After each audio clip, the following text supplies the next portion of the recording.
Just let me know everything is working here today. Ray, thank you. Let's see. Thank you so much. Appreciate you all for being in here today. Give me 1 second here. I gotta move some winders over here around this thing. Uh,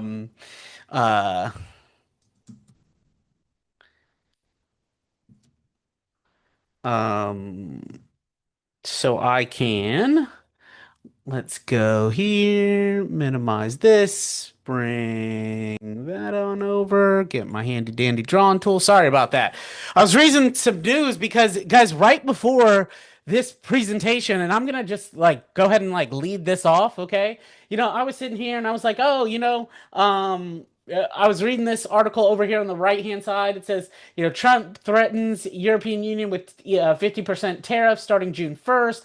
Apple with 25% tariffs on iPhones starting June 1st, et cetera, et cetera, et cetera. We're going to be talking about that. And then, like, literally, I don't know, probably 5 minutes ago, I see this headline pop up.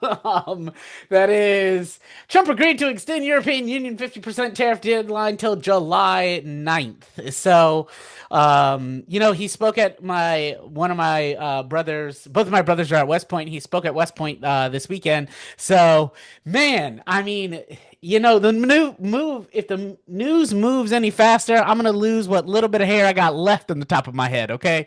And but man, so we'll talk about that. We'll talk about its impact. We'll talk about what we should see. We're also going to give you guys a trade update. I don't know if you guys know this or not, but the trades I recommend, OKLO. Well, that one paid off quite nicely. Disney did exactly what we said it was going to do. Gold hit that for a $6,000 profit. I don't know if he's in here or not, but somebody I know took advantage of that. Then we are going to talk about the SPX. That pulled back just like we thought it would and still has a ways to go. But before we do any of that, we got some news to check in on, things to analyze. And as always, guys, we're going to be looking at your kind of picks as well for this presentation. So let's as they say in the Formula One world, let's get stuck in and and jump right on in. So, Sunday service session. Before we begin, gotta let you know I'm not a commodity trading advisor. Simply here to show you opportunity. What you do with that opportunity is all up to you, as well as you got to be aware of any and all risk. Understand that risk, be willing to accept that risk, and take on that risk in any trades I show you here today. Just know if you decide to take those, they are of and on your own volition, my friends.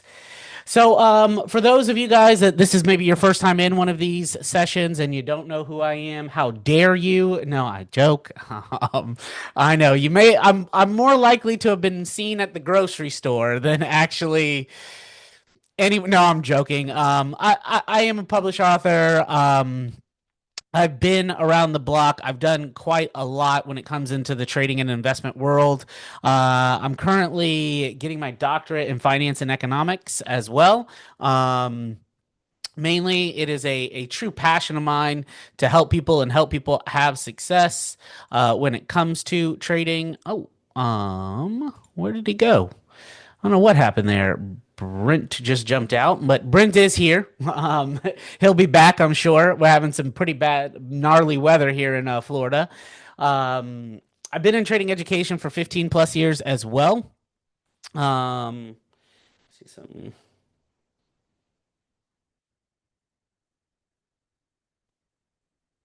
Been in trading education for 15 plus years as well. Founder of a managed fund where we take assets under management, manage those for you, trade for you, and help you garner a return. I'm happy to say we were up 40% 2 years ago, up another 36% last year, and looking and shaping up like another great year as well. And I also do retirement and estate planning, and I'll talk a little bit more about that because I believe in both. We're not just trading for one reason, right? We're trading to make money. We're trading to create impact. We're trading to retire. We're trading to take care of debt. We're trading because we don't want to go back to work when we are retired. Am I right? Yes or no? Did that cover pretty much everybody's reason why you're trading? Yes or no? Yeah. Yes, yes, yes, yes, yes. Pretty much. I love it. All right. So, purpose of this session for you all is, hey, market insights, showcasing some tools here and there, talking economics. I'm not here to, let me also say, when I say showcasing tools, guys, I am not here to sell you guys a darn thing. I really am not. This is all about presenting you with opportunity, with tools that you can get for yourself if you want. I'm not gonna sell you anything. There's not gonna be anything sent out for you to purchase today. Okay. If you are interested in any of those tools, here, I'll do this. I'll give you a good one. This is my email. I'll give you my Woodford one. Woodford Wealth. Nope, that's not it. I'll just give you my one life one fl.com. Way easier. So, everybody, I just sent you my email. That's my email. If you ever need one of the tools that I'm showing you, shoot me a message. I'll help you out. Not a problem at all. And we'll talk economics and then learn from you all. You know, a lot of you guys have great trade setups, great things that we look at and talk about as well. So let's jump into the news. First, I want to go and take a look at the good old factory, Forex Factory. If you don't have access to this website, well, shame on you because it's free. And I'm pretty sure I can fit that into everybody's budget. Okay, I'm fairly certain I can fit free in your budget. So if you can afford free, click on that link there and bookmark that website. Okay, if that's all right with you, I'm not gonna sell it to you, but man, it's a great website to look at. Now I'll also tell you a couple of things about this website, like. Um, One, I know the CEO of the company. We're really good friends and catch up all the time when I'm in Tampa. But first and foremost, so it gives you all of the news. So when you first log in, it looks like this. And you got so many things. It says Forex Factory, but all this is the backbone of all markets, right? So what I like to look at is high impact announcements, and then I hit apply filter, and then I can see all the high impacts. If you trade other areas, right? Other markets, you can switch. Well, you used to be able to. Hold on. Uh,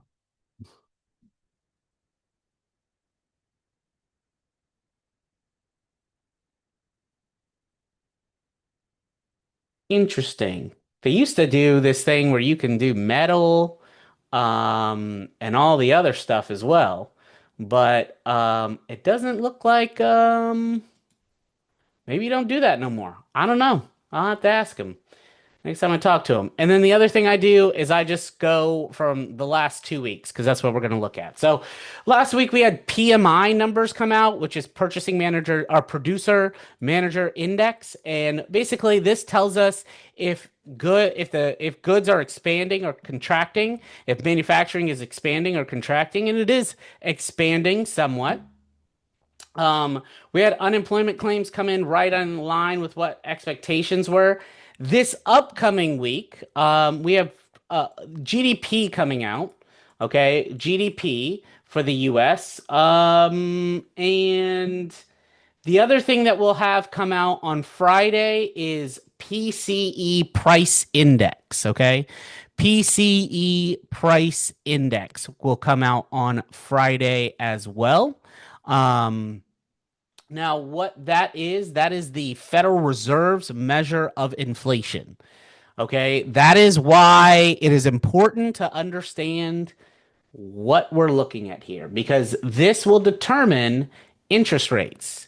Now, one of the things I plan to talk about here in the next couple of minutes is bonds and interest rates and how they affect the stock market.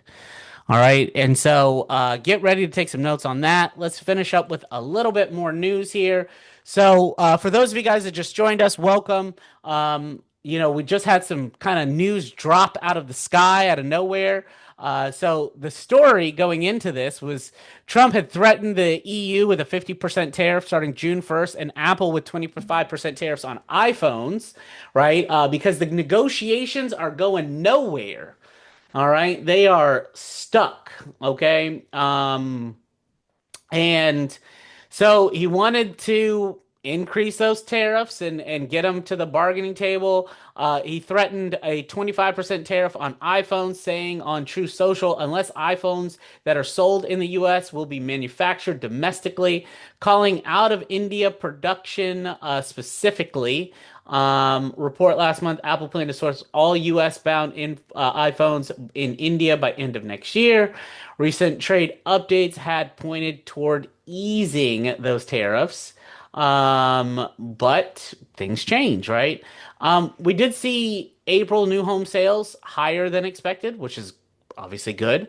We also saw the dropping of our credit rating, which has really affected the bond market. And we're going to talk about that as well, which could lead to some interesting things.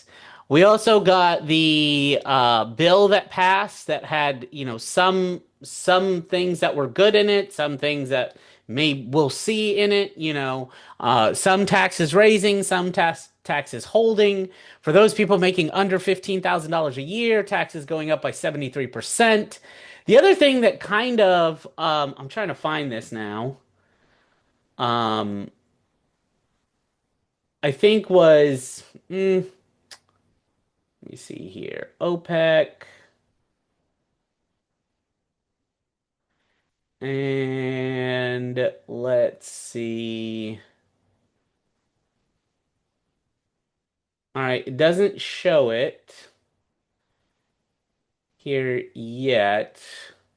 But one of the things that was an interesting tidbit, and I'll just dive into it from the article from memory, is President Pre President Trump on, I don't know if it was a tweet or if it was a speech or if it was a soundbite or what. So I'm going to reserve that. I don't know the entirety of the quote, but the summary of the quote is that he believes that Walmart should just eat the tariffs and the price hikes and not pass them on to consumers. That would be nice. I'll be honest with you. It would be nice for any business to do that.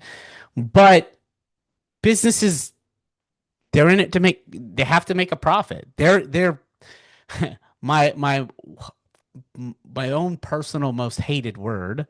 They have a fiduciary responsibility to their shareholders, not to their customers, but to their shareholders, which has been a change, right, from the 50s, 60s, 70s, even 80s, till, really it's became profits over people, right? And they have to make sure their shareholders are compensated well. And so they have to maintain certain margins. That's just how they operate. And so with that, eating the tariffs, it just wouldn't happen, right? No company is going to eat the tariff. It's just not going to happen. No country is going to eat the tariff either. That's just not going to happen. So that's something that, we need to be aware of, because prices, they will again increase. The other thing I kind of wanted to get into, if we're ready, how many of you guys in here know why bonds and bond yields are so important? I mean, we see it. Some of us trade them, but do you know the why behind it? Yes or no? No is okay. Only I will see it. If you don't know, type in no. If you do know, type in yes. If you know why it is why it is very important, type in a yes. If you don't know, type in a no. And if let me say this. When I say no, I mean, if you were on Who Wants to Be a Millionaire and they said, hey, answer this question and you get $1 million or you get $0, would you be able to answer properly? Yes or no?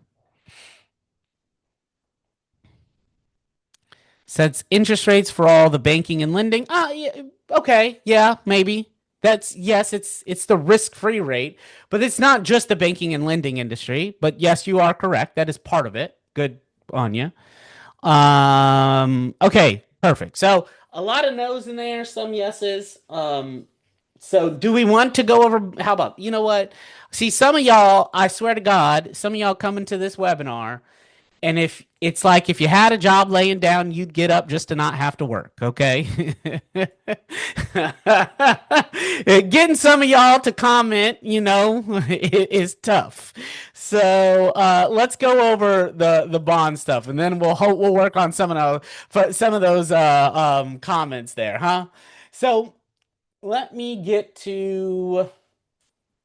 I'm just gonna open this up and get to a little bit of white space here.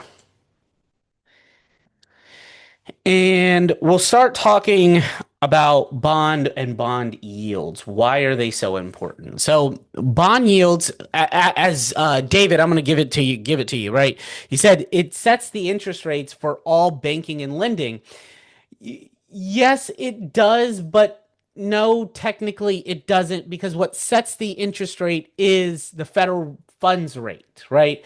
So how it works is like the Fed has what's called the federal funds rate, and the federal funds rate, or the FFR, is the interbank loan rate, right? So let's say that David, you own, Bank of David H, and I'm Bank of James B, and you said, hey, I come to you and I said, hey man, I just got a lot of cash deposits. I can't, cash is a liability to a bank. Can I loan it to you and you put it to work? And you're like, absolutely. Give me some more capital. I got some loans I can fund with that. Absolutely great. Right. So what happens is I lend you, let's say I have $1 million extra. I can technically lend you $9 million at the federal funds rate. And you take that $9 million that I lent you, because it's paper, and you can go make $9 million worth of mortgages, and then as those mortgages pay you back, you pay me back, and then plus a little interest, and bam, we just keep the cycle rolling. And that's what sets interest rates for banking and lending, is the federal funds rate. Now the bond market sets what's called the risk-free rate.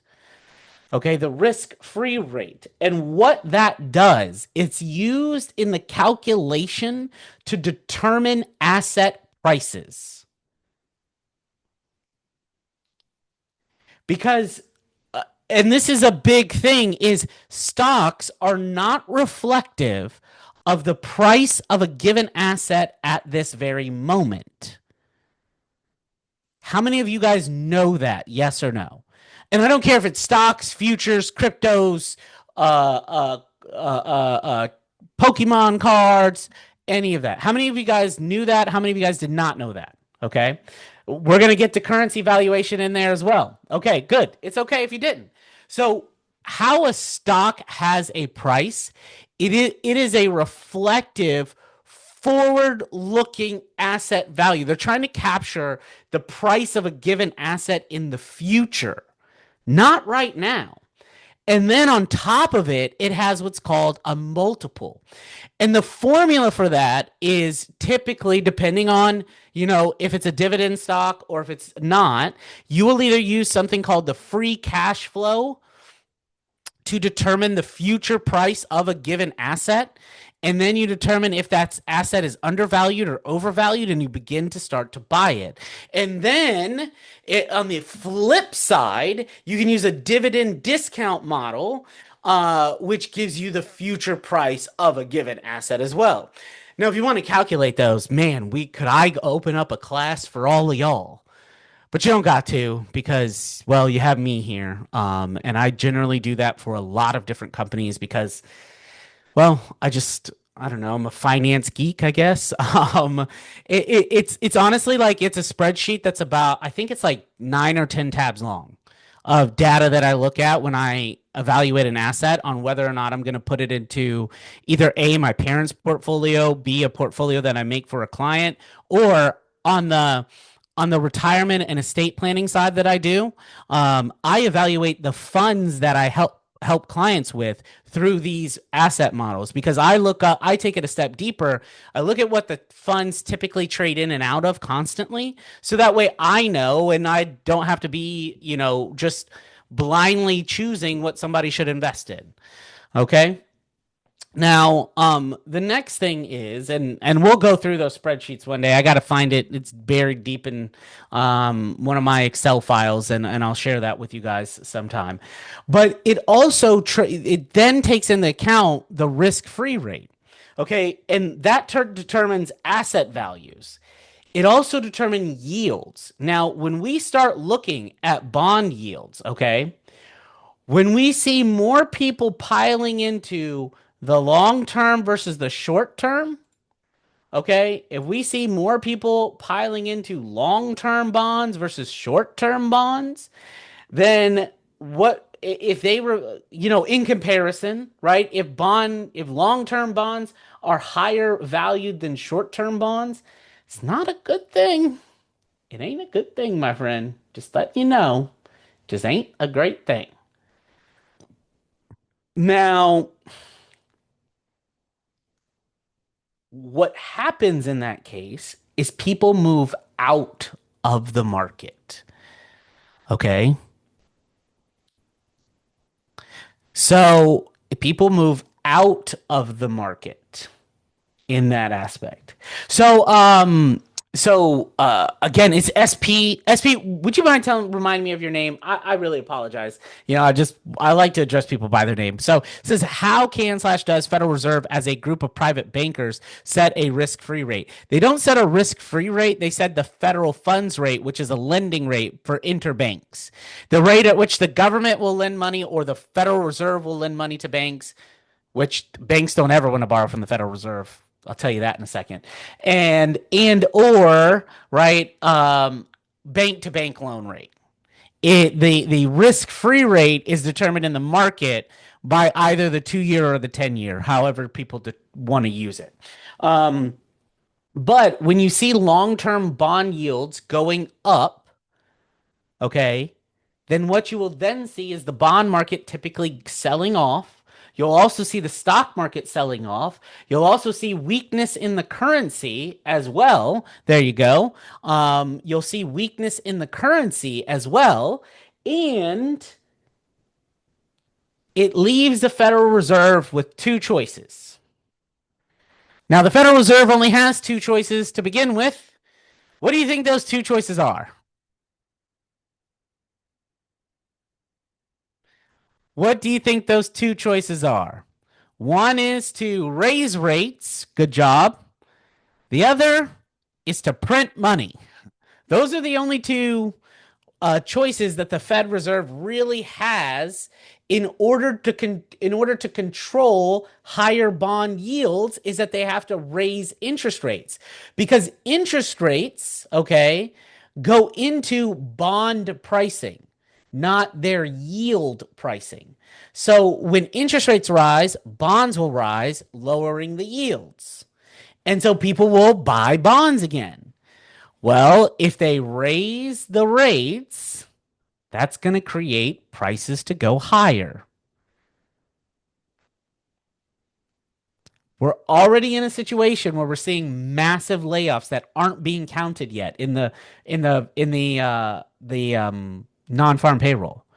Right? You got to think when you hear. So let me also give you guys this little tidbit. This is like one of those little secret things that I don't think people piece together. But it will make sense to you when I say it. Let's say that company A, B, C, D, E, F, G, they let off fire 80,000 people, but they gave them a severance package. Okay, and they'll get that severance package 30 days after they get fired, and they'll get that severance package over 6 weeks, or over 3 months, or sometimes all at once. So what happens is those people can't hit the unemployment payrolls because they're still employed for a month. So like the federal government, right, when they shut down USAID and all these other companies and started firing like 80,000 employees from the Veterans Administration Hospital and all of that, when all of those people, they aren't counted yet in the people on non-farm payroll. We're 6, 8, 12, 24 weeks out from ever seeing those names come in. So expect that to rise, okay? Just want to let you know.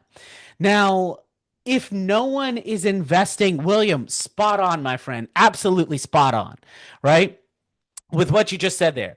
Now, with that little bit of knowledge, right? If bond prices are falling and we need people to buy bonds because other countries aren't buying our debt, right? And the bond rate is the default free rate. That means that the government's never defaulted on its debt as of yet.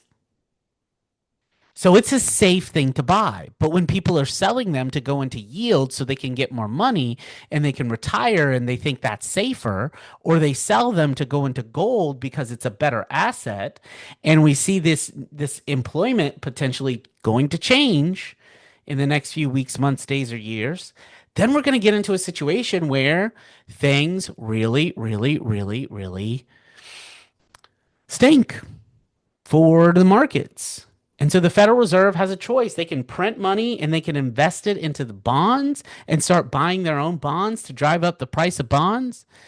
And they can invest it in the stock market to help prop up the stock market. Or B, they can raise interest rates, which would kind of just slow the whole machine down. What happens?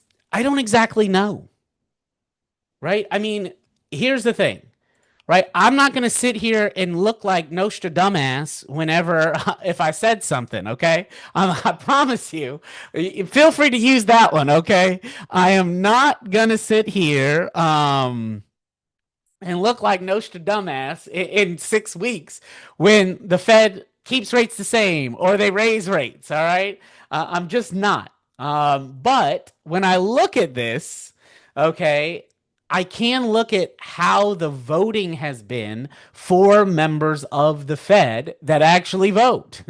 And so what happens is they give them these surveys every few weeks, and we get up or every few days, and they get updates on this, right? So right here we see there's a 94% chance that at the June 18th meeting, we're just going to hold rates where they are. I'm going to go ahead and say that's going to be pretty certain we're going to hold rates. And in July stays the same. If we look out at October, we kind of see it's all over the board, right? And December still all over the board. So right now they're not projecting much beyond July, right? And I think rates hold for a little bit to see what shakes off of these tariff things because of what we've seen like just now today, right? Where we get this news story, then 6 minutes later on Truth Social, we get a hey, we're gonna extend the tariffs to July 9th. Now, come on, couldn't he done July 4th? Just stuck it to him one last time. um, couldn't he done it? Just stuck it to him one last time? No. But joking, of course, of course. So we have this kind of mixed bag, and who knows what's going to happen. So let's take a look at some of the setups. We'll go through. We'll go through. We're going to do it this way. We're going to look through some of our trade setups that we set up last week. And I want to know, did any of y'all take any of the trades that we shared last week? Yes or no? Did any of you take the trades that we shared last week? Yes or no?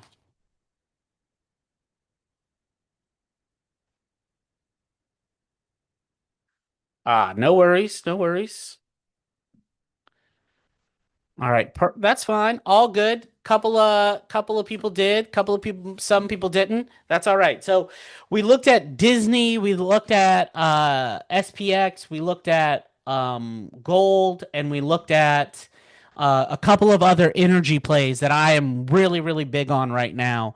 That I've been looking, I've been in for a little bit and finally decided to start sharing them with you because of you guys asking so much. So, um, we had Disney. Okay. We had oh good, David, you did take the Disney trade. Great. So we had Disney, right? We talked about how Disney I felt was going to pull back because we failed to break even higher. We have not broken through that level of resistance. I figured we would pull back into at least to fill this gap. We came to the top part of the gap. What I'm looking for this to do is we still have sellers in control here with Disney. Okay, we still have sellers in control with Disney. And let me check our hedge fund trender. No, guys, what I'm using here, just so you know, if you don't have it, I sent my email out earlier. I'll send it out again later. If you don't have access to this is something like I'm not selling this. I'm just telling you what the tool is called, and you can email me if you're interested, and I'll send it to whoever the hell send it to whoever the heck I can to help you guys get it. Okay. Um, love it. Down to 113. Okay. 99 and target 290. I love it. I love it. So, Disney, right? We just got on hedge fund trender. We just got the red dot sell, and we have market energy telling us to sell. I have another set of indicators I personally like to use as well. And then let me add on my hedge fund trender. Now, I'm also going to show you guys something here. When it comes to hedge fund trender, I am a simple person. All right. I'm a very simple human being when it comes to things. I only need to see the red dots and blue dots. All right. So we got the red dot there telling us to sell. This is telling us to sell. We're probably going to pull back to at least the 20 period moving average, or maybe the 50 period. I'm looking at this to fill this gap this week. We're sitting at 109.72. We had a euphoric rise, right? We had Disney announce better than expected earnings. We have a slate of Disney movies about to come out. We also have, subscribers going up. They also won the bid for Formula One. They also announced a new park in Abu Dhabi all in 1 week. Well, guess what, guys? The euphoria is probably going to be over for a little bit. We'll probably see this pull back to at least 106, if not down to 92.79 or 93. I love those numbers that you got there, William. So that's the Disney trade that we talked about, and that is working itself out. From last Sunday to today, 112 to 109, a $4 move. So it'd be about $400 if you bought a put on Disney at that time. Um, then we also looked at gold. I know I talked about gold 2 weeks ago, right? It was literally right here. And I said, look, I believe there is going to be a time to start building a buying opportunity in gold. And, gold market began to fall, right? It continued to push down. Sellers were still in control up until Monday of last week. And I talked about, hey, it wasn't the time 2 weeks ago. So that's what kind of, I don't know if Ron M is, no, he's not in here. But he texted me. He was like, "Hey, when do I take this trade?" And took it a little early. Went through some drawdown, but had he had taken it, here, right, we could have had this trade would have been. That's where we got the cross. What would that look like? That would have been a $13,230 return. I do know he took it and made 6 grand. So let's look at gold for this week. Buyers are still somewhat in control, right? Buyers are still somewhat in control. I think we are going to be sitting, and I do think we may see gold push back down again. We had it pull back to the red zone. Probably it's not making higher highs, it's making lower lows and lower highs. So if we push back down into here, I wouldn't be surprised to see it at 3,111. But again, I need sellers to be in control there. On the short term, yes, right? I see that selling opportunity. You can see it happening right now. Sellers are in control. Even though we got a little bit of a pullback there, there is an opportunity to sell this thing. Okay. But do so cautiously. Cautiously. We're going to set quick targets, quick stops. We're going to make smart decisions there. Okay. The other trade that we looked at was SPX.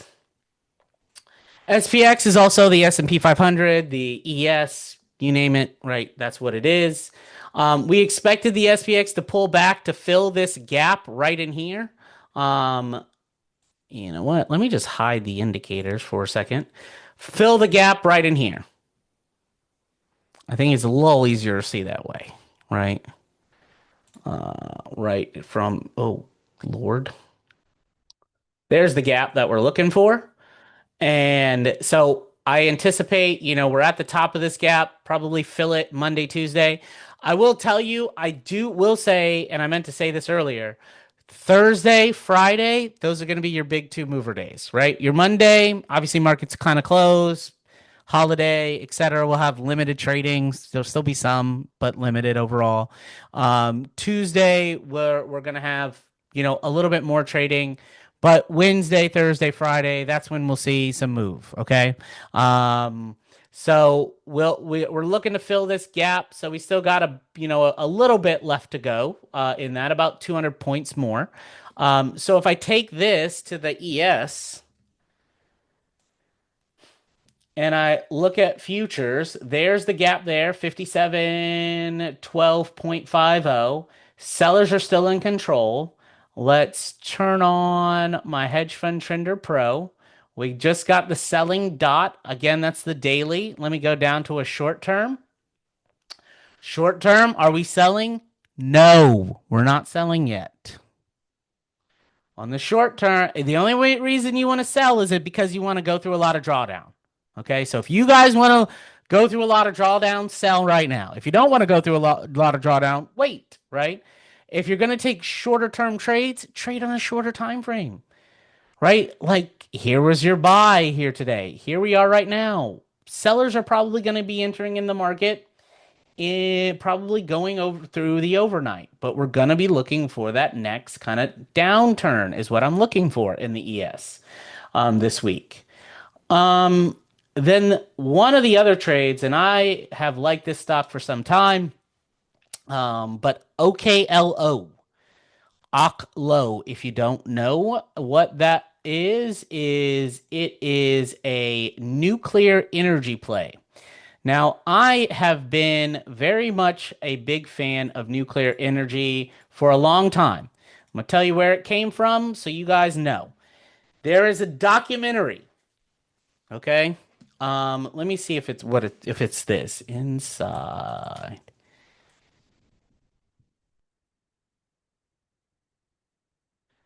Netflix. If this is it. Yes, it's called Inside Bill's Brain, Decoding Bill Gates, okay? Inside Bill's Brain, Decoding Bill Gates. Great documentary. I don't care if you like him. I don't care if you hate him. I don't care what your feelings are about him. He helps move markets. Okay. In this documentary, he talk about how to, how he has helped fund research on rebuilding and improving nuclear manufacturing. And then that has taken a step further, and there are companies now been building smaller nuclear reactors that are safer, nuclear reactors that run off nuclear waste, which there is enough nuclear waste under the state of Kentucky to power the country for forever almost. We have our second nuclear reactor that just came online in the US. China has had 5 come online, and there are 8 currently in construction in the Middle East that will make energy free in the Middle East forever, even without oil. Okay, this is a huge, huge, huge opportunity here. Now, I'm going to tell you, this is overbought. I'm going to tell you, this is out of the, market energy is going to show that it's overbought, right? It is, it's going to pull back, right? I know it will, right? Probably about $8, $9, maybe even down to 32. And at 32 bucks, I'm looking to buy some more. Okay. So, OKLO is one of my favorites. You just hold on, SP. Don't jump the horse. Okay. Don't put the cart before the horse. Carts can't pull horses. One of my other favorites is LEU, which is Centrus Energy Corp. Another great energy play, nuclear energy play. This is another one that I think will get a pullback in down to maybe 94, maybe even down to 75. But nuclear energy just got government funding. So this is another great play. Okay. Again, overbought right now. I'm not jumping in this minute. But if we see a pullback into anywhere from 94, I would start building my position. 75, I'm really building my position because I think this will continue to go on. And then my last favorite is SMR.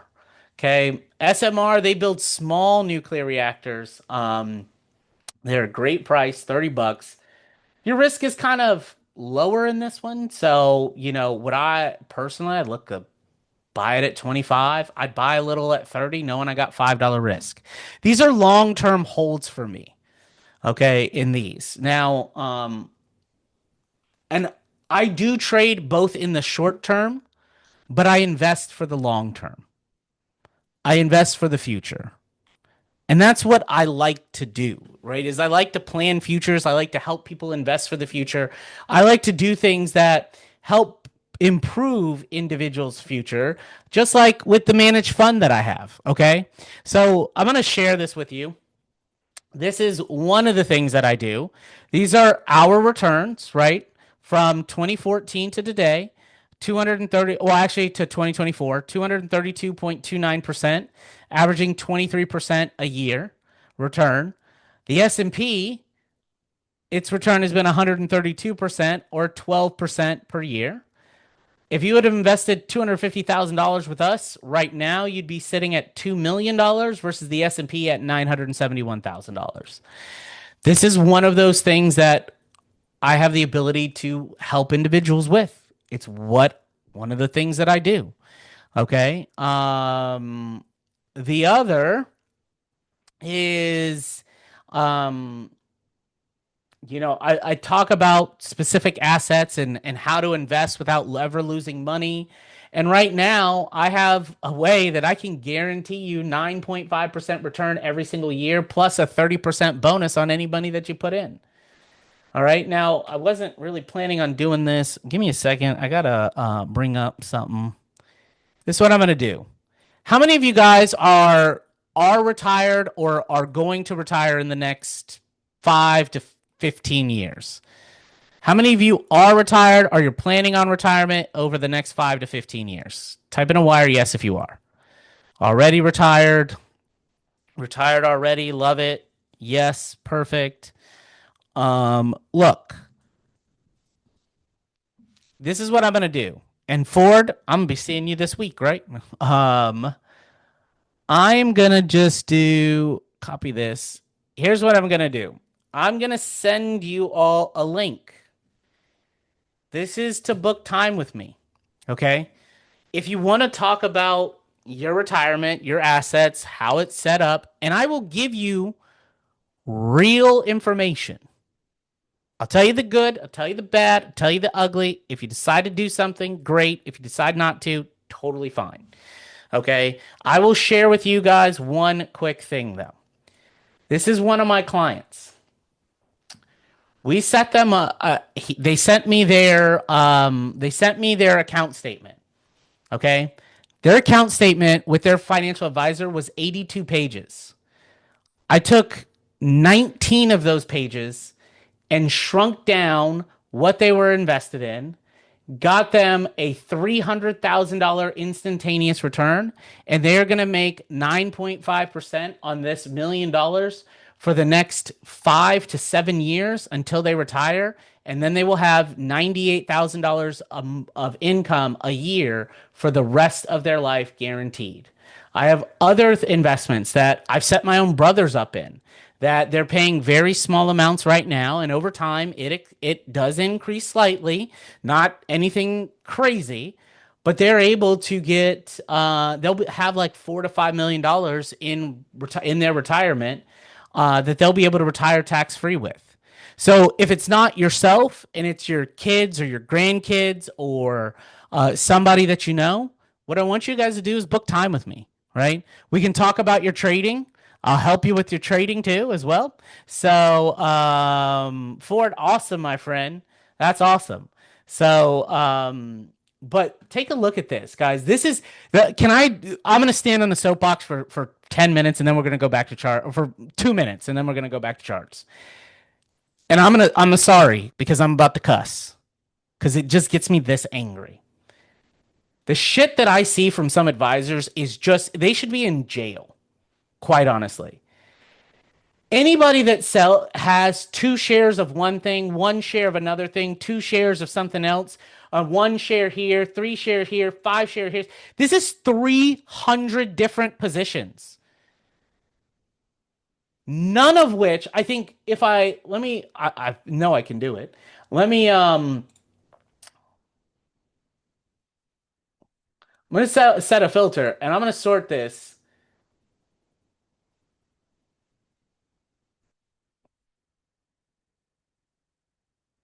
We have,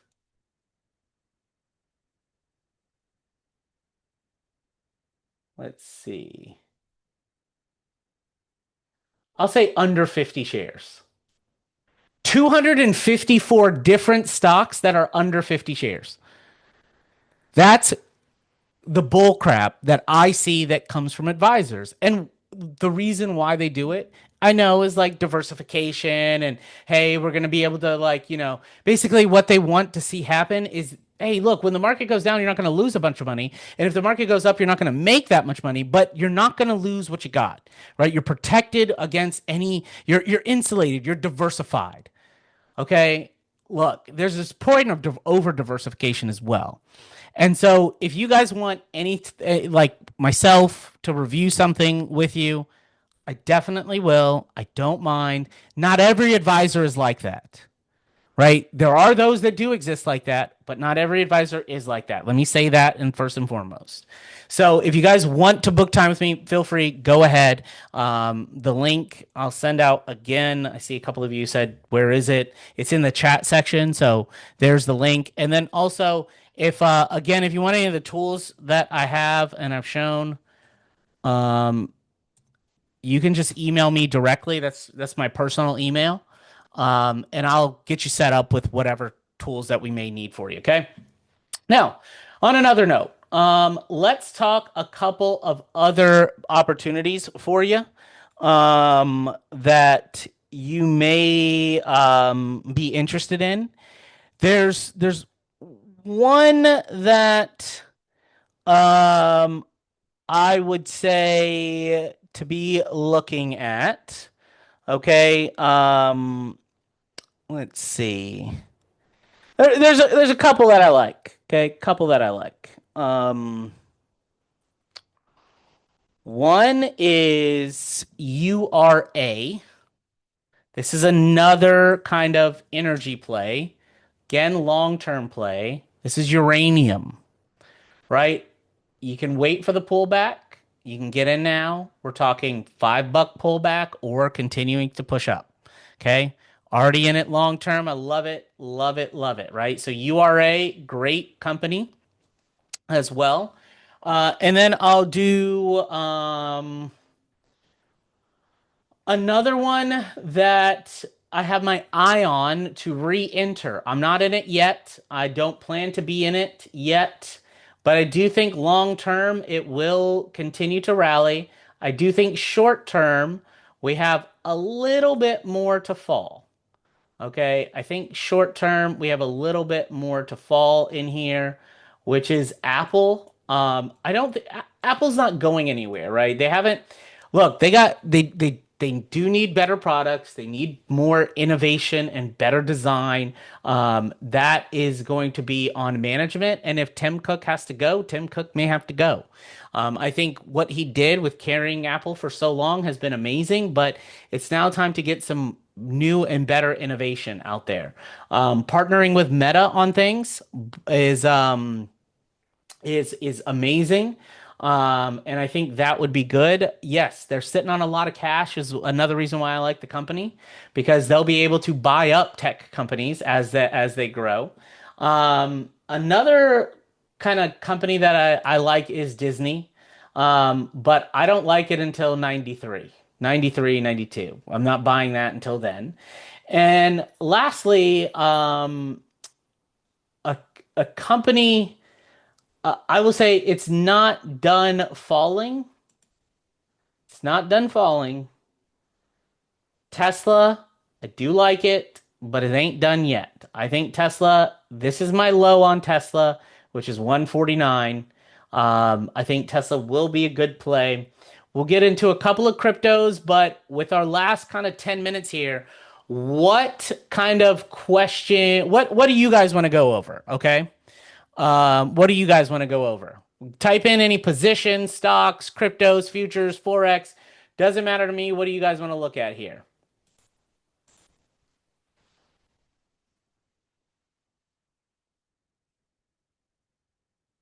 Bitcoin, I think, is a little bit of a sell-off, maybe down to like 101. Um, you know, even as low as if we go as low as the 200-day moving average, which it's got some time before it pulls back to that. So 21-day moving average 104, 98 is the 50-day moving average, and 92 is your 144. So somewhere in 98, 92 land. 101 is what I really like. So we move there back to support resistance. Then there'll be another buying opportunity up in Bitcoin. QXO. All right. What ticker symbols do you guys got for me, folks? Type them in right now. We don't got that long. Let's see. Um, QXO. 1680. I need to look a little more into this. Not gonna lie, from the looks of it, it looks like a pump and dump. Okay?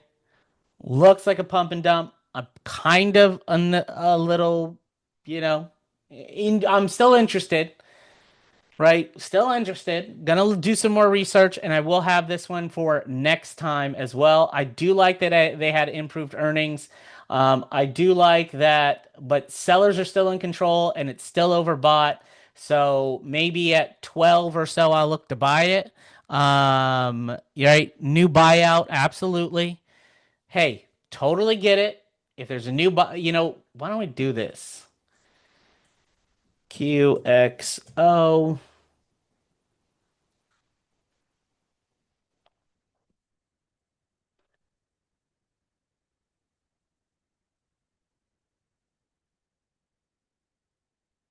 Okay. Hilarious. Distributor of roofing, waterproofing, and building products, and they're in information technology. Interesting. Isn't that funny how sectors make no sense sometimes? I swear.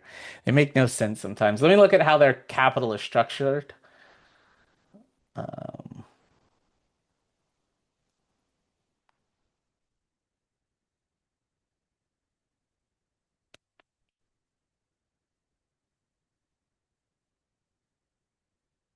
Still got a good amount of RSUs. That's good. A lot of stock options, not a lot of in the money convertible to debt, which is great. They do have a ton of long-term debt. And that is in loans. Don't like to see that personally, but hey, it's better to use other people's money than your own. And then who are their comps?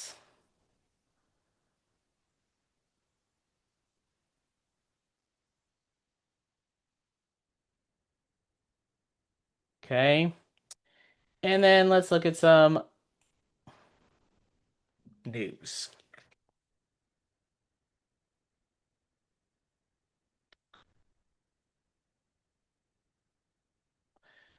So with this, I actually kind of like this now, especially hurricane season, right? Hurricane season, great. I mean, I know that's local here in Florida, but we get always get a lot of massive weather issues all up and down the coast because hurricanes can hit New York, they can hit North Carolina, Virginia, South Carolina, Louisiana, Houston.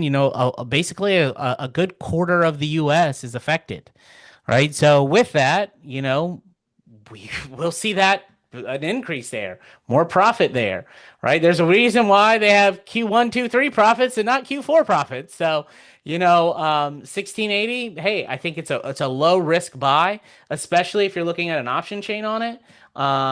If we go, oh, let me see here. If I just go QXO, is it an optionable stock?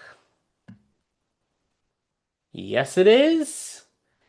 And you're looking at like $1.35 to 85 cents somewhere in there. So absolutely like that. I'd risk 135 bucks in this, depending on how far you go out, right? If I want to go out to January 26 or even, I think that'd be a good way to go out. Just by like an at the money call. So looking at $3.50, so 350 buck investment here. I absolutely would like something like that. Okay. That's all in what you're looking at. So Amgen,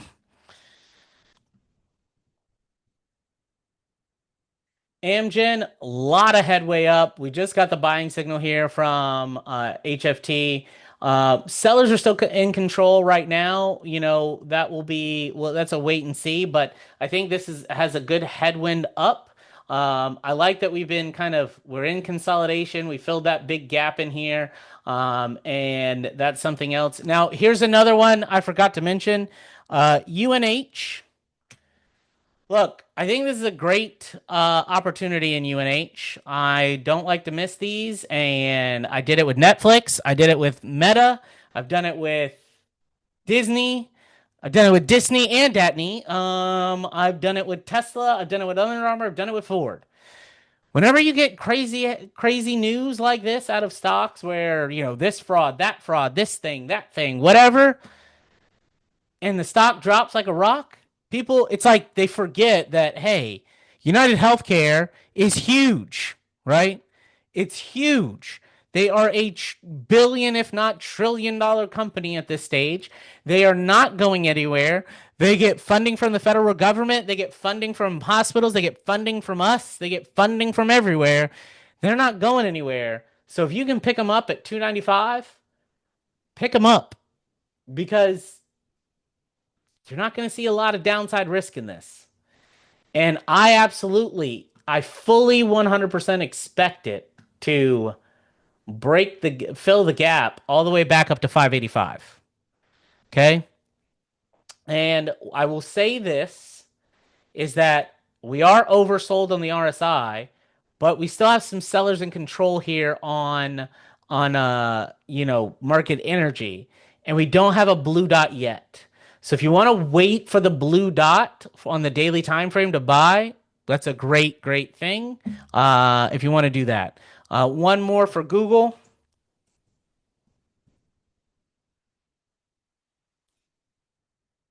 Google, I think is just look. They're gonna fill this gap at 202. You got $40 to play with. There, we already got the blue dot here. Google's going nowhere. They just signed a partnership with Warby Parker. If you don't know, they're a glasses company. Basically, Google had the Google Glass years ago. It was so far ahead of its time, so it couldn't really know where to go with it. And now with Warby Parker, a manufacturer that manufactures the good, adding in Google plus Gemini, I think it's great. TLT in the bond markets, we got to figure out how to slow bond yields down first before we see bond ETF bonds move up. Period. Right? Bonds are not going to move up until we see till yields come down. Okay. Ray, it's called Hedge Fund Trender. Um, if you're interested in it, email me. I'll make sure you get access to it, buddy. Don't worry. But Hedge Fund Trender, or if you have it, great. Now, TLT, I'm not looking to buy this until we see bond yields come down, right? Until the yields come down, then that's when you should see, all right, some bond play, some opportunity. Um, and so just it's a wait and see approach kind of deal. I think that if I had to kind of, I don't even want to call the bottom in this thing, but I think, I mean, we've been as low as 80 before, so why not? Been lower than that too in the history. So been up there to, 200. So until the Fed starts to either, till we have some certainty with decision and what tariffs are going to do and all of that, I just kind of wait on bond yields and TLT. All right. So, um, look, guys, as always, I want to help as many people as you. I and my team, we're on a mission to just help people have success, find success, stay retired, and make the most of their retirement. I have access to tools right now that are literally guaranteed 39.5% return when you sign up for it, and guaranteed 9.5% per year with a 0% floor, meaning you can never lose any money. In several different instances, I've been able to help a lot of people, some of which are in here tonight. I appreciate all of you guys for joining us on Sundays, and this thing is still moving. We got a lot of opportunity there. I will make an announcement first Sunday of next month on when I won't be available in June. There's one Sunday in June I won't be available, and one Sunday as well in July I won't be available because I'll be going to Ireland in July, and it's my in-laws' 40th wedding anniversary in June. So looking forward to both of those things. Hopefully, be able to go chase that little white ball around in Ireland like I did in Scotland. So, but you guys have a great one. As always, want to wish you guys health, happiness, and success at trading. See you guys soon in another webinar coming up this week. Have a good one. Bye for now.